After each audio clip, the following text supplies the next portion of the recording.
The storm over Vespera Station was the kind that made even the most seasoned homesteaders check their shield lines twice. Ion rain shimmered like violet glass beads falling through the artificial sky dome, each impact sizzling on the electromagnetic barrier that protected the colony. Inside the observatory tower, Dr. Mara Ellion leaned over her console, calibrating the spectral arrays. She'd done this every night for the last 3 years. Routine, meticulous, predictable. Predictable was safe. After all, she had come to Vespera because it was as far from Earth as she could get without leaving the Commonwealth altogether. Here, no one asked about the accident that had ended her promising astrophysics career. No one whispered about the shuttle crash she had failed to prevent. She was simply Dr. Ellion, observatory lead, keeper of data, and no-nonsense schedules. Tonight, however, the schedule would burn itself alive. A piercing alarm cut through the hum of the instruments. Mara jerked upright as warning runes flooded her screen in frantic scarlet. Unidentified vessel entering atmosphere. Approach vector collision path. What? She ran the scan 3 times. The readings only grew more chaotic. Gravity distortions, exotic particle signatures, energy fluctuations so intense they warped her instruments. This was no pirate skimmer or rogue miner drone. This was something Vespera had never seen. She slammed her hand on the comm switch. "Command, this is Ellion at observatory deck. We have an unidentified craft. Repeat, unidentified and unstable. Estimated crash site, Sector 9, static." "Then copy, Dr. Ellion. We're scrambling a response team. Shields in that sector are compromised from the storm. Stay where you are." Stay where you are. Of course that was the safe thing to do. The smart thing. Mara grabbed her coat and bolted out the door. Outside, the storm felt alive. Electric wind chased her through the winding passages of the colony as she commandeered a rover. The sky flashed with streaks of cobalt lightning, illuminating a fireball plummeting toward the distant cliffs. The craft hit the ground in a silent burst. No explosion, no flame. Just a ripple of space itself, like reality had breathed inward. She parked at the edge of the crash zone, boots sinking into the wet soil. The air tasted metallic, charged. The vessel, if it could be called that, was unlike anything she had imagined. It was smooth and organic-looking, shaped like a crescent shell of crystalline metal, cracked down the middle, and leaking faint streams of luminescence. And from inside that glowing fracture came a sound, a voice, weak, struggling. "Not human," Mara's pulse thundered. "Hello? I'm here to help." The interior hatch shuddered, then dissolved like melting frost. Inside lay a figure tangled in broken harnesses, tall, slender, with skin that shimmered like liquid silver. Their eyes were closed, their breathing shallow. They were badly injured. Despite every warning echoing in her head, she approached. "You need medical attention," she murmured, though she doubted they understood. Then the alien's eyes opened. Twin spirals of luminous fractal color stared back at her, ancient and frightened. Their voice emerged in a whisper that bypassed her ears and bloomed directly in her thoughts. "Help, please." Mara swallowed hard. "I've got you." She lifted them gently, surprised at how light they were, like holding a sculpture of dense mist. Behind her, the storm raged on, but something else stirred too. Shapes flickered in the distance. Drones? Creatures? She couldn't tell. Whatever they were coming. She ran. Middle. The Aelion, who later identified themselves telepathically as Aelion of the Lyrith, spent 3 days unconscious in Mara's private medical bay. She had lied to command, reporting that she found only debris at the crash site. She wasn't sure why she was protecting them. Instinct, perhaps. Or something deeper she couldn't yet name. On the 4th day, they woke. Aliens sat up slowly, the light in their skin shifting with their breath. "You saved me," they spoke, this time aloud. Their voice sounded like wind over chimes. Mara nodded awkwardly. "Well, yes, that seemed like the right thing to do." Alien's eyes, those swirling galaxies, rested on her. "You risked your life. You do not know what you have involved yourself in." "Then tell me," Amara said. "I deserve to know." Aelion hesitated. "Then I am being hunted." That explained the distant shapes she'd seen. and the strange energy readings, the broken craft, the storm disturbances, hunted by who? By my own people, Aelion whispered. The Dominion of Lyrith, the ruling faction. I am not aligned with their designs? Mara folded her arms. And what designs are those? Aelion glanced toward the ceiling, as though seeing something through layers of atmosphere. To bind the galaxy under a single will. They seek to control minds, erase dissent, reshape thought. I refuse to help them build the resonance core, the device that will allow it. I fled with vital data they cannot afford to lose. So your crash wasn't an accident. No, and they will come for me. For you. Mara's stomach sank. She tried to respond, but Aelion reached out, touching her wrist lightly with fingers that felt like cool fire. You saved my life. I am indebted. I will leave at once to keep you safe. No, Mara said, surprising herself with the force in her voice. You're too injured to go anywhere, and besides, I don't abandon people. She had once abandoned a shuttle that exploded under her watch. The guilt had hollowed her. Saving Aelion, protecting Aelion, it felt like a chance to do something right. Aelion's expression softened. Your spirit is unusual among humans. You feel deeply. Mara cleared her throat, flustered. Yeah, well, try not to die again. A small smile curved on Aelion's lips, though she suspected they didn't fully understand the humor. Over the next days, they recovered rapidly, their body absorbing energy from the environment. Aelion spent hours sketching diagrams of the resonance core using beams of light projected from their fingertips. Mara realized with shock that their stolen data wasn't some digital file.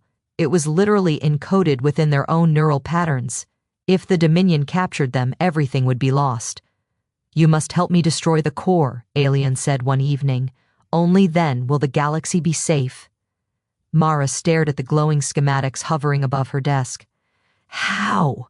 By finding the only thing that can counter its frequency, the Harmonic Seed. Aelion's skin dimmed with worry. It lies on a dead moon beyond Commonwealth territory. Mara swallowed. And you want me to go with you? I cannot pilot a craft in my weakened state. And, Aelion hesitated, I trust no one else. The words warmed her in a way she hadn't expected. All right, she said softly. We'll go. The journey. Mara used a survey ship under the guise of a geological expedition. Aelion cloaked their presence using abilities that left her breathless, distorting perception, bending reflection, humming softly like a living field generator. They worked together in silent rhythm, days blending into luminous nights. In that time, somewhere between shared meals and shared danger, they began to understand one another's worlds. Mara learned that Lyrith were a species of partially non-physical beings, their consciousness woven through energy and matter simultaneously. They felt emotion differently, like patterns of light rather than chemical impulses. Aelion, in turn, learned about human frailty, stubbornness, humor, and Mara's love of star maps, which they found endearingly primitive. Their bond deepened, growing into something that defied biological categories. One night, drifting through the uncharted black, Aelion sat beside her in the dim cockpit. When I look at you, they said, their voice soft, my inner light changes frequency. I do not know what this means. It has never happened before. Mara felt her heartbeat stutter. It means you're feeling something. Aelion's gaze held hers. For you? The moment hung suspended, fragile and incandescent. Mara reached up, brushing her fingers across Aelion's cheek, where shimmering currents rippled beneath the skin like tides responding to her touch. I feel something too, she whispered. They leaned closer, not a kiss, not exactly, but a joining of warmth and luminescent presence that sent waves of color between them, a merging of thought and feeling so intimate she could hardly breathe. But their moment shattered when alarms blared. Dominion craft, descending fast. Aelion tensed. They have found us. Mara shoved the ship into evasive maneuver. Hold on, laser nets and graviton pulses tore through the void behind them. Mara twisted the controls, dipping into asteroid shadows, teeth clenched. Aelion raised shimmering barriers of energy, deflecting strikes that would have split them in half. You're weakening, Mara shouted. Keep flying, Aelion urged. The dead moon is close. They broke through the last wave of attackers and entered orbit around a barren world of jagged canyons and silver dust, the moon of Thalon -3, the Harmonic Seed. The seed rested inside a cavern glowing with natural resonance crystals, singing quietly like a chorus of lost souls. At the center hovered a small sphere of radiant fractal energy. "The seed," Aelion whispered. "The only power capable of breaking the Dominion's core." Mara stepped toward it, but Aelion caught her wrist. "It must be bonded to someone, a living mind. The seed will amplify all emotion within the bearer: hope, grief, love, fear. Many who tried before were consumed by their own inner storms." Mara hesitated. "Then let me take it." Aelion flinched. "No, it would tear you apart. Then you." "I fear what I may become," Aelion whispered.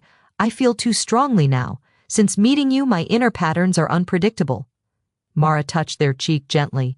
"Feeling strongly isn't a weakness." But before Aelion could reply, the cavern trembled. Dominion soldiers poured in, tall, fierce, armored in reflective plates. Their leader stepped forward, voice echoing, "Aelion of the Lyrith. Surrender, and the human will be spared." Aelion moved in front of her. "You will not touch Mara," the Dominion commander sneered. "Then you choose death for both." Energy weapons ignited. Aelion grabbed Mara's hand. "Trust me." They reached toward the seed together. Light exploded, an explosion without heat, without pain, only infinite clarity. Mara felt her thoughts intertwine with Aelion's, spiraling into a shared consciousness threaded with brilliant force. Their love, raw, unshielded, poured into the seed, stabilizing it. Aelion's voice merged with her own. "We are enough. Together." The seed flared outward, unleashing a harmonic wave that cascaded through the cavern. Dominion weapons shattered, armor cracked like brittle shells. The soldiers stumbled back disoriented, unable to withstand the resonance. The commander screamed as their psychic network collapsed. The Dominion fled. The cavern grew still.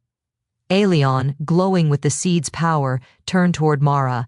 "You kept me from being destroyed by my own emotions," they breathed. "You gave me balance." Mara held them tightly. "And you gave me purpose again, ending." With the seed in their possession, Ellion neutralized the Dominion's resonance core from across light years, sending a harmonic pulse through the galaxy that broke the psychic chains the Dominion relied on. Worlds long oppressed awakened to freedom. The Dominion's empire, built on manipulation, crumbled into disarray. Aelion became a symbol of rebellion and hope, but they refused to leave Mara's side. Life on Vespera changed. Mara was no longer the quiet observer avoiding her past. She became a liaison between humans and the emerging Lyrith coalition, guiding a new era of cooperation. One night, months later, under a peaceful starlit dome, Aelion approached her with a soft glow radiating through their form. "I will soon return to the Lyrith to help rebuild what was broken," they said, "but I will not do so without you." Mara looked up at them, heart full. "Are you asking what I think you're asking?" Aelion extended their hand. "Walk the stars with me, Mara Ellion, not as savior and fugitive, but as partners, as something more." She took their hand, feeling that familiar warmth, that merging of light and emotion that had saved not just their lives, but an entire galaxy. "I'd follow you anywhere."